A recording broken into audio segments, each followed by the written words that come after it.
G'day and welcome to the Inforunners. I'm Execute. Today I'm joined by Ese and Badgers, that you've both met before, I'm sure. Actually, I might do that straight off the bat, actually. So we have finished off our F7A upgrade competition. This is probably the last time or second last time we bring this up. And so I've actually drawn the finalists and I've put them... Let me just show you this. Hold on. So what I've done... This is so unprofessional, isn't it? Anyway, so I found this thing called a picker wheel, and basically what I've done is I've taken one person from every single video. There were 41 videos, and I've used a custom one and put every person's name. So you can see everyone there that is a finalist. I'll scroll through, and you can stop and see if your name's there. And one of the reasons I'm delaying it for a week, so to speak, before I spin it, is I want people to go through and make sure there's no one there that they think there's a scammer or anything like that, that they think unvalidates someone. And I'm sure you guys will let me know in the comments if you think there's someone that shouldn't be there. And we'll go from that. And then we know that one of those 41 winners is truly deserving of it. And I just want to show you this. This is just a normal one. And so this is what we'll do next week. But you basically click the spin wheel and plays a little bit of music, and then it's done. So basically, yeah, long story short, that will be that. And we'll be doing that next week for the next show, and we'll have giveaway. I'd like to also get maybe some a little bit more about Jaden. And we'll probably do that. I don't know. I haven't decided if I'll do this as a separate show. Maybe I'll put something special together where I find out the winner and then I just stalk the winner and find them and get the reaction of them. I don't know. We'll figure something out. Either that or it'll be just like this at the start of the next show. So yeah. Anyway, so today's show. What is today's show about? What will it take? Now, this may become a series. It may not become a series. It'll kind of depend on what you guys think of it and where you think it would go. But it all came from something that you did, Essay. So I'll let you explain what you did, and then I'll kind of explain how I picked up the ball and kind of ran with it. So please take it away. So a while back when the Tonk was released, we had conversations of what would be its value, how it would be used, what players could do with it. And it really never came up unless you were talking to some of the tankers, what it would take to actually support those tanks. So I built an image based off of just I think it was the first one was just half a platoon and all the support vessels that would be required to move them in. And I created an image in Fleet View to show people on the Discord, just this is what I believed it would take. And that started a discussion back and forth about what it actually would take to take any particular ship out, especially the larger ones or vessels that require support. And so from that, I kind of picked up on it and kind of went, well, what if we did this as a series and you could literally almost pick a ship and it's like, what would that take to support that ship? And that's kind of where we are now. And this is probably 3 months later. But so we thought we'd start with a Kraken, which is, one of those big capital ships. And we might do something like this for an Idris as well. And we can go through other ones if people want to do that. It depends on you guys, what you guys want to see, if you think it's a great idea or it's a stupid idea. But even just doing one, we know that it's going to open your mind enough, and not even just to tell you what goes there, just to get you start thinking about what other ships am I going to need to support this ship and be able to do the gameplay. Like Yase was saying with the tanks, it is actually surprising the amount of ships that were required to get those ships from A to B. And that's like with, like repairs, do they need fuel? And we're talking about like long term. So today, the one we're looking at is kind of the Kraken fleet, but a minimalistic type of, like, what is the bare minimum that you need to do a bit, like, and I don't know, would you guys say it's in safe space? Where would you call this? What we kind of said minimum, but we didn't really kind of go much further than that, did we? I would say semi-permissive. I mean, Badgers. Yeah. Yeah, and if you don't speak military much, semi-permissive is effectively there is a risk of you being attacked, but it is not like you're going to the front line. You're not certain of combat operations, but there is a threat that you could be picked out and targeted. Now, I think the last thing I think we'll probably all agree on is there's no right and wrong on which fleet is peaked. We have all done one each, And this is just our interpretation, and some may be better than others or worse. There's different situations. It wasn't that. It was more like to go what we would do on our first. There is a bit of speculation here, but it's, again, as we're trying to say, open your eyes to that thought process of these ships are not one-man armies, and what else is needed to help them get their jobs done. Is there anything else you guys would like to add as caveats before we kind of move on? Crew size. Just to mention that one of the things that we were focused on was how many, not just not total crew, but how many players, how many human players would be required to get these fleets out. And I probably lost that, to be honest. But I'll explain mine. Mine goes smaller than the total because I have 3 ships that rotate. But yeah, we'll get into that. All right, so I'll kick us off over, and first cab off the rank is Mr. Badges. So Badges, what the hell am I looking at? What is this meant? So I mean, one of the things that's worth mentioning just before we get to this is, for my fleet is obviously I was based on carriers. I was on HMS Illustrious, the last of the smaller British carriers from 2010, 2011-ish. And one of the things that those ships have is they have their own attendant vessels, and they're on regardless of whether or not you have aircraft embarked. That they're just attached to that vessel. So I think when I spoke to you guys about it, what I said was effectively these would be ships that are on board, but they would be piloted by the Kraken's crew. Right. So the 8 to 10 people that are on board the Kraken as its normal business anyway would have these ships available to them. And I think I basically said it's something like an MPUV cargo, which would give them the option to go and land on the planet without needing some sort of dedicated transport, just shuttle to and from a station, that sort of thing. Mm-hmm. A couple of hull A's, because 2 of them collapsed, will take up the same space or less space than a Cutlass Black, so they can park inside. Mm-hmm. And potentially the SRV, which is the towing vehicle, which can assist the Kraken in manoeuvring. It can also help with recovering damaged vessels that have come to the Kraken to repair. So you're saying all these small ships over here next to the Kraken can actually go all inside the Kraken? Is that what you're saying? So those aren't displayed on the diagram because they're not sort of things that I would expect. If I was going to spawn the Kraken by myself, I'd spawn it in. I'd go and get those craft out separately, park it inside. So the next time that I got the Kraken out, that they would already be inside and contained within the ship. Yeah, I guess if you're packing some of them in the hangar, yeah. Okay, yeah. Yes, yeah, exactly that. Yeah, they'd all be in the hangar, they'd all be away except for when they were needed. Yeah. But the idea behind this fleet is this is sort of a presence style fleet. So it's like one of the standing naval groups. It's a presence in the area, and what I would expect is, when it's time for this fleet to go back and refit and give the crew some downtime, there would be something similar coming out to take its place.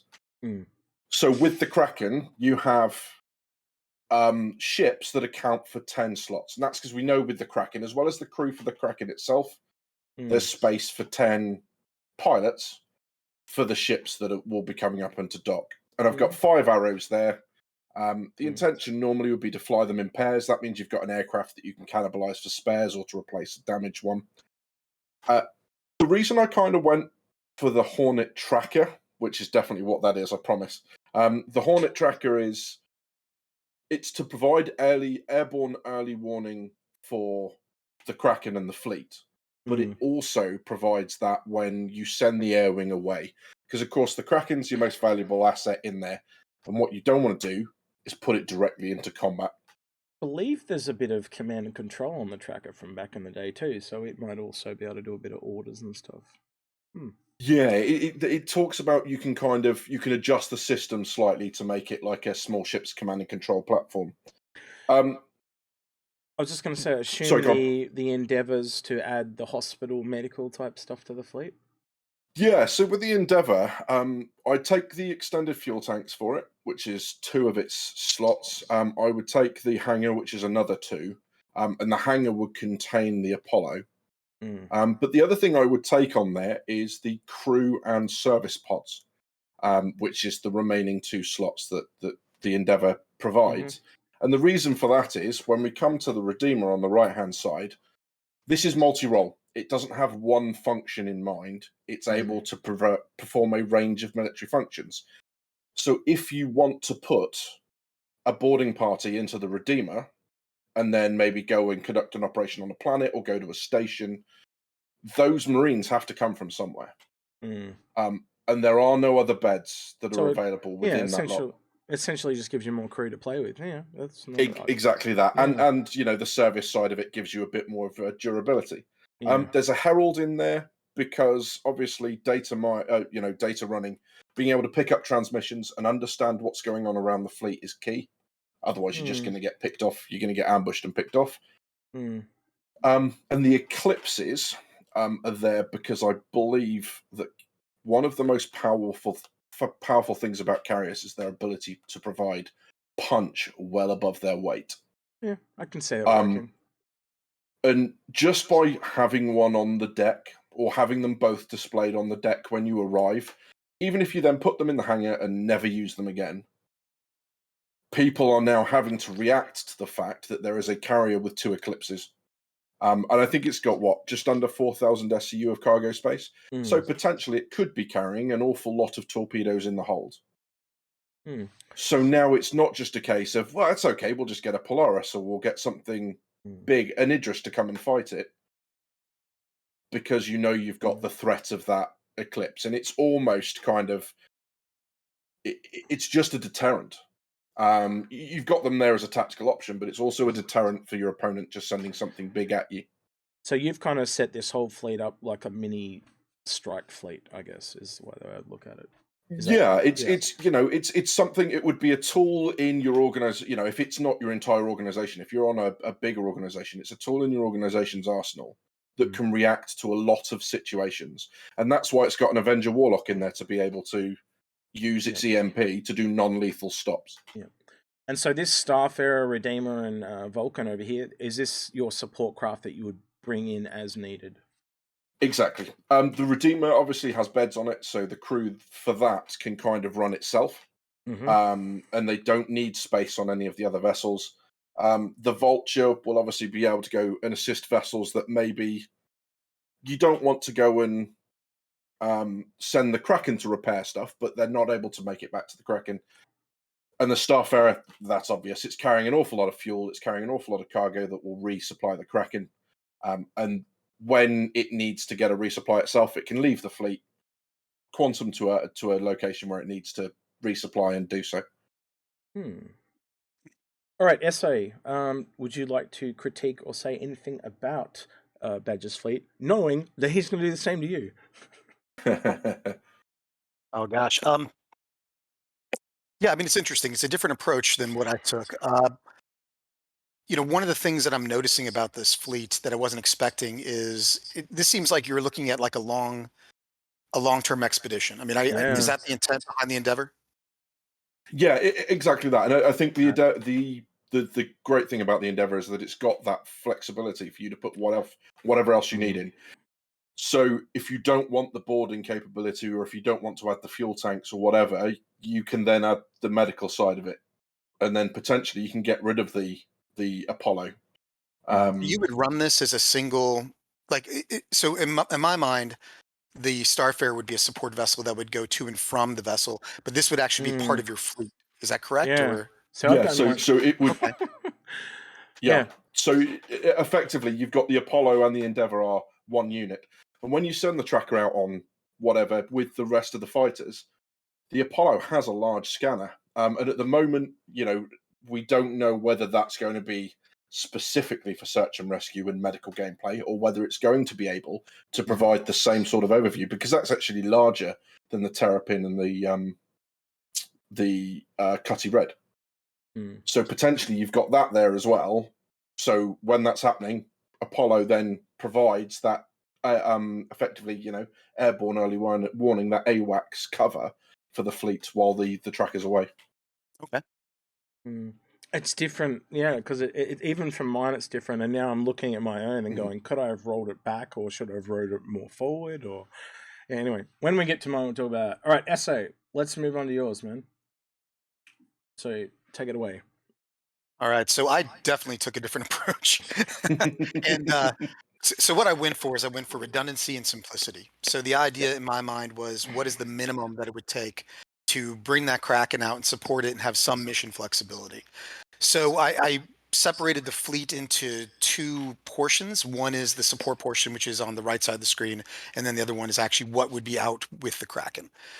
So first off, there's a lot of Drake there. I'm not a fan of Drake. I do have a black because I think the Cuddy Black is the best ship in the game overall. He's But lying. He's clearly a Drake fan. Anyway.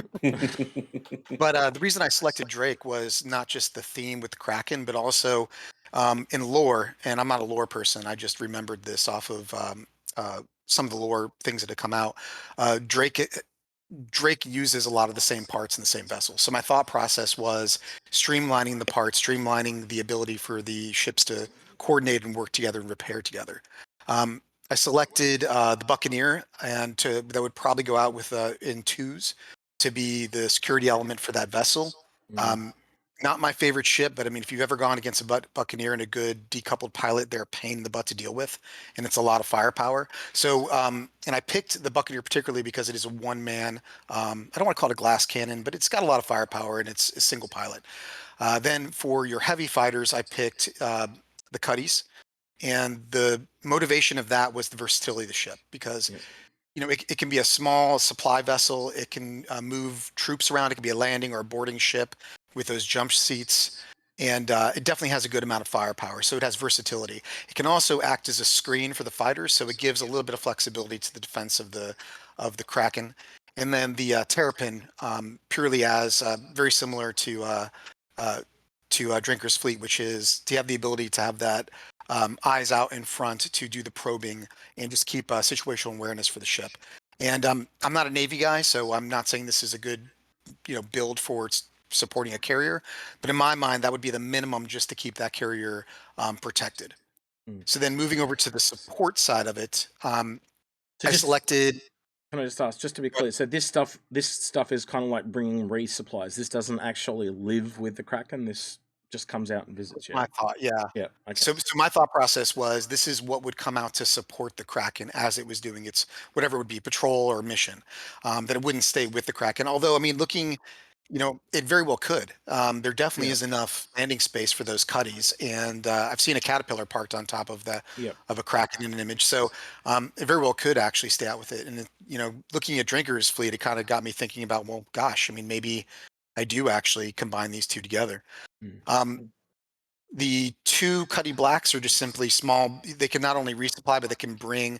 Where you were using the Argo personnel, I was thinking the Cuddies would be in that role. So they'd be taking crew to and from the vessels. The Red is there purely as a medical support ship. And my thought process was very similar to real life situations where if somebody was seriously injured and couldn't be treated in the Cuddy Red, they'd be taken back to a support location to be able to give them medical care. And then the Caterpillar is just purely a supply vessel, the ability to have flexibility in cargo. And then the Starfarer has great cargo and fuel for refueling. And then the Buccaneers for redundancy to be able to either swap out the bucks that are on the Kraken and provide security to and from the Kraken. Now, overall, my goal was to keep the crew, the human crew, keep versatility in the fleet while keeping the human crew to a minimum. Yep. Okay. Badgers, any comments? Yeah, absolutely. I mean, we've kind of approached the same thing from different angles. So, Ese's gone minimalist in terms of this is literally the Kraken on its own doing solo ops, where I've gone, what's the minimum it is to give the Kraken the tools it needs to do, approach everything in the game, albeit at a very basic level. But yeah, and of course, one thing that's worth pointing out here is that you still have a spare bed for another vessel to be based off of the Kraken, because you've got 4 across the cutties, and then everything else there is 1. Okay. Yeah, exactly. So you still have a spare bed for some flexibility, or for someone to join the fleet for a couple of days and leave it again. I quite like that. I'm gonna respond in a different way. There's one ship here I think that doubles up that I would cut. Can you guess what it would be? As far as no guess. I reckon you go for the cat. Actually, it's the Cutlass Red that I'd cut. You could also technically, well, yeah, actually, now I think about it, yeah, you could cut the Caterpillar or the Cutlass Red, because they both, if you cut the Cutlass Red, you could just put a medical module in the Caterpillar, and that does the same thing. But the Caterpillar also carries cargo, just like the Starfarer. So yeah, you could probably cut the Caterpillar and just have the Cutlass Red, or vice So I versa. wouldn't disagree with you, except for one thing, and that's that, let's say one of your fighters goes down. What is going to go out to get that pilot? And that was the idea behind the Cuddy Red, was that it has the ability to maneuver easily in and out of a combat situation, and it You has that scanning definitely. suite. So if you're searching for somebody, you have the ability to scan for that individual. No, that's true. You definitely have to take more people. So you would have to take, like, say, a pair of Cutlasses or some Buccaneers to get the Caterpillar out there to get them back. But yeah, I get your meaning. Yeah. Also, the reason why I went with I could have gone with two Starfarers. The reason why I went with a Caterpillar and a Starfarer was that one thing, the golden rule of any type of supply or sustainment is you don't store your ammunition with your fuel. So my thought process on the Caterpillar is that's where all your ammunition is, that's where your parts are at, Yeah. and then your foodstuffs or something may be on the Starfarer. But the idea is to separate out, those two things. Yeah, and look, SA's touched on something that's really important here. Is the Kraken has a ridiculous amount of cargo space. It's like 3,800 SCU, something along those lines. So what you're struggling with is, you've got to find a ship that has enough SCU to actually come out and make a meaningful dent in the supplies to resupply the ship. But at the same time is actually able to land on to transfer those supplies. Otherwise, you're doing that in space, which potentially makes that whole situation a lot more dangerous in terms of you're trying to transfer stuff across the void, and that's. Well, what are the weapon sizes on the Kraken? Isn't it several, one size 7 and then several size 6s? Is Yeah, that that's correct? correct. Yeah, that's correct. Yeah. Yeah. So my mind too on resupply isn't just bringing more ammunition, fuel cells, whatever it's going to be. It's also like, what happens if weapons on any of these ships get damaged? You have to have a cargo hold big enough to be able to transport new supply weapons, replacement parts for the ships, those type of things. Yeah. That's true. And you might even need things like a ship that can actually, like, to put the ship, like, you know what I mean? Like, that we don't know yet if you have to actually go to a shipyard to put those weapons on. Like, or can you just bring out a Crucible and smack one on? We just don't know yet. So yeah. All right, so that probably leads a little bit into mine, which is mine is very different again. All my ships here, these ones on the right, these basically come out and go in as you need them. I'm getting a bit of echo from USA, sorry. But anyway, I'm just gonna mute USA, sorry. I'll unmute you when I'm done, because I'm just getting way too much feedback. All right, sorry, it was distracting me. Yeah, so with mine, I've basically gone with arrows. The main reason I went with arrows is because it basically, you can fold them up and fit more of them if you need to. So basically, if you needed more ships in to do an attack, you can bring more arrows out, and you could scale that up or down as you needed. Like, you could literally, I kind of calculated you could probably go up to 16 arrows if you really had to. I went with the Redeemer because it's more attackable and it can kind of defend the ship better. But then I kept the Cutlass for flexibility, because it's got the tractor beams transferring people between ships, little mini cargo runs and things like that.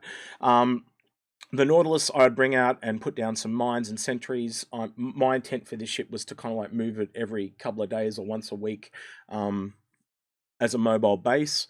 The Crucible I would bring out to repair the Kraken itself. So you really essentially don't have to ever really bring the Kraken back. You kind of bring things out to it.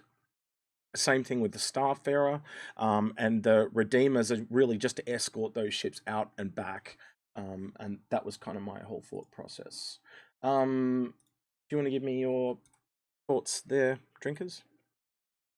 Yeah, there's definitely, I think, scope for using the Kraken as a mobile base, because yes, there's going to be the Pioneer that build spaces on planets and everything else like that. But that makes it a mobile, and that's an awful lot of resources. Where the Kraken's just a lift up and go. Whilst it's in space, it sits in an asteroid field or somewhere that's not particularly well traveled, and like you say, operates at a base. So I like that.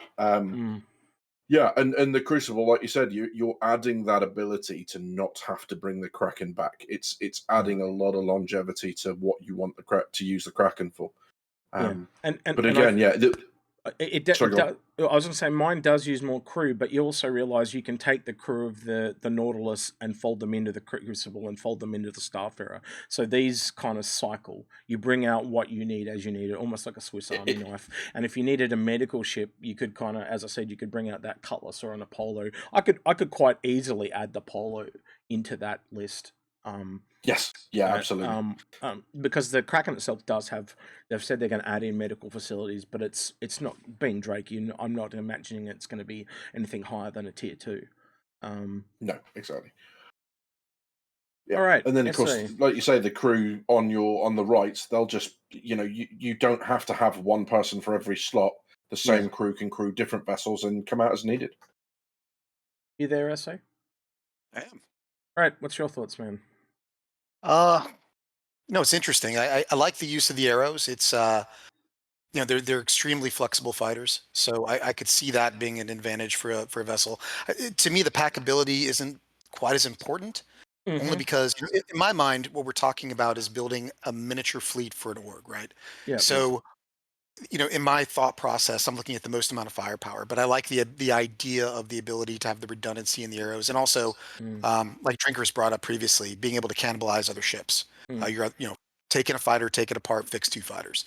The Redeemers, I had originally Redeemers in mind until I looked at the crew requirements. It is by far a superior escort vessel in every aspect compared to a Cutlass. It was just the amount of, in my mind, it was you could have 2 Cutlasses for the same crew as 1 Redeemer. Yep. And that was the process I was going through with that. But the Redeemer is, I mean, if you see 2 Redeemers escorting anybody, you're going to have to think twice about going in and putting any pressure on them. Yeah.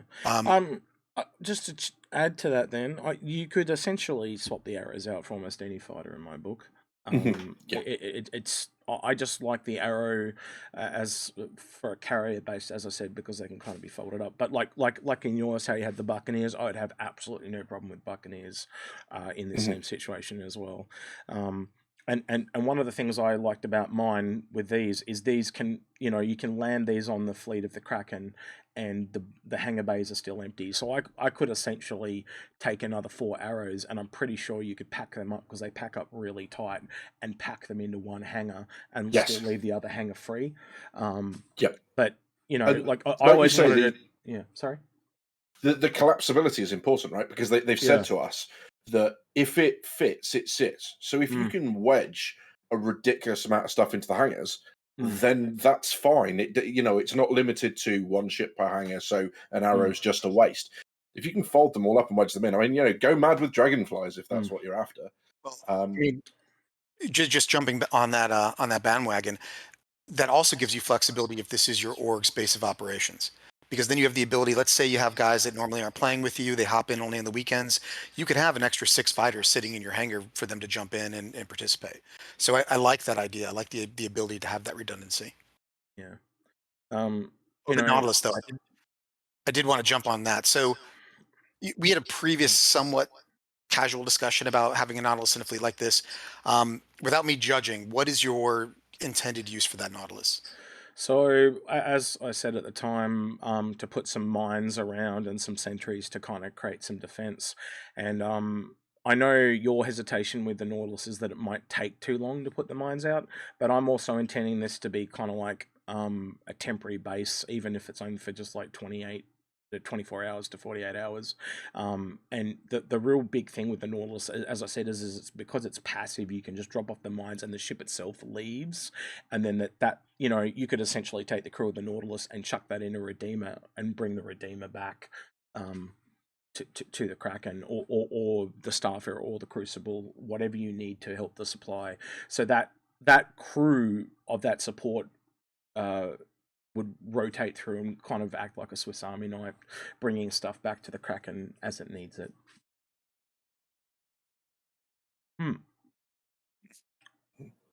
All right then.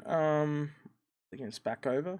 Is there anything you guys want to add to that? Because I think we did have very similar in some ways, but then also drastically different in others. I think the weakness of mine is I definitely didn't think more about the medical, but as I said, I could probably chuck an Apollo in there. And I did keep it minimalist, because if I was adding more stuff, I would have had an Endeavor in there. I would have had a couple of Endeavors in there. I would have had some, some pretty big defensive ships in there as well. Probably chucked in a Polaris and a Hammerhead and a Perseus and all that type of stuff. But again, if you're going for minimum viable product, and that's kind of what we're trying to get across here, is it's still quite high. And I like my fleet number was 57 crew, but that's a lot higher because I've got that Swiss Army knife kind of approach. Badges, if I quickly go back and have a look, Badges was 41 and SAs was 39, so there's quite a big difference. But even at 39, that's quite a lot of people. That's almost 4 times the actual crew of the Kraken itself. So that's kind of surprising. Is there anything you guys want to add? Sorry, go ahead. No, you. I think there's a couple of honourable mentions, because I think, with these sorts of videos, you will always get, well, why didn't you do this? Why didn't you do that? Yeah. And a lot of it came down to space. Yep. So when you look at the Cutlass, and the space that takes, one of those takes up one slot on the large pad, the large contiguous pad on the left-hand side of the Kraken. Yeah. The port side, if in nautical parlance.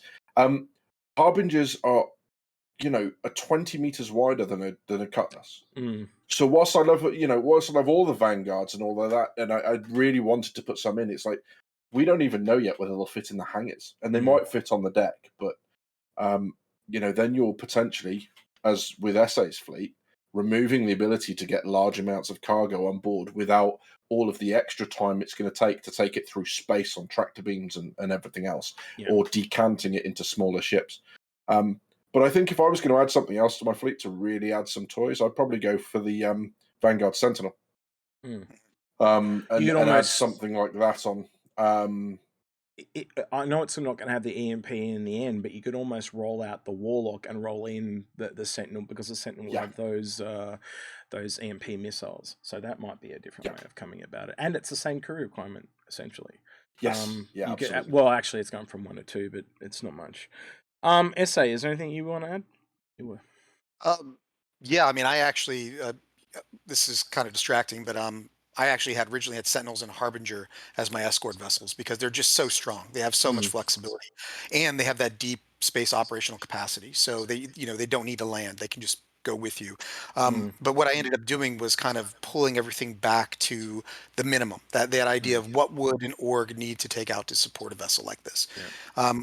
The only thing I would add on to this conversation is, the Kraken is really, truly the only miniature org base ship. It has the ability to support a huge variety of vessels. You could use it as a platform for mining asteroid belts, for taking it down to surface to take out an outpost. It has a lot of flexibility that way. But there is no right answer to a simple minimalist fleet. It's going to depend on what you and your org and your mates want to do. 100%. And everything you just said there, exactly why I want one. Yeah, I would actually, well, I don't know about you guys, but I'd really like to see some other people give their opinions. And what I mean by that is I'd like you guys to go into Fleet Viewer and link us an image and try and centralize it as much as you can. I hate looking at Fleet Viewers that are way back like this and I can't make out the ships. But try and centralize it, send us an image, and tell us why you would do it that way and why. And you can go... You can take one of ours and change it, or you can tailor it to something different. But remember, we are trying to do a minimalist approach. We are going to go back and probably look at other Kraken fleets. We don't know. We don't know where the series will go, if it will even go anywhere. We did even talk about at one point the Privateer, and that would be a completely different fleet again. So And we're not going to just talk about Krakens. We're going to look at other things too. Like, so we did talk about the Idris briefly, and other ships like that, even a Polaris fleet. So, you know, or a mining fleet. You know, we can go through a whole bunch of different things, but we really just wanted to open your eyes that to a lot of the time when you start building a fleet, it's not just going to be this one ship. But if you pick that one ship, you build everything around. Like in this case, we picked the Kraken. There's just so many more other ships that are required, and it actually is rather eye-opening. You get this one person that's gone out and brought this one ship, and they don't realize they're going to need a few others to bring it to bear. And I think now we've kind of done this as a series. It'd be good to get some feedback from you guys to see if you have been thinking the same way as us. And as I said, there is no right or wrong. It's just in your opinion. That's what this is. This is a totally opinion piece. Yeah. All right. Before I get completely torpedoed in the comments, fully aware that the Vanguard's wings fold, but if they get damaged and don't fold, then you've got a problem. Sorry, just before I get killed. It's all right. I wouldn't be worried about that. I'd be more worried about their fixed guns. I'm not a fan of the fixed guns, but that's just me. All right. Is there anything you guys want to add real quick, or we'll wrap it up? All right, remember, like this video, subscribe, Patreon, all that type of stuff. You know I hate talking about it, but I do it anyway. Metrics, algorithm, all that stuff. So yeah, let us know your thoughts. Again, please check out the finalists. Let me know if there's anyone you think that shouldn't be there. And other than that, we'll hopefully draw it next week. All right, thanks for having us, and we'll catch you guys in the next one.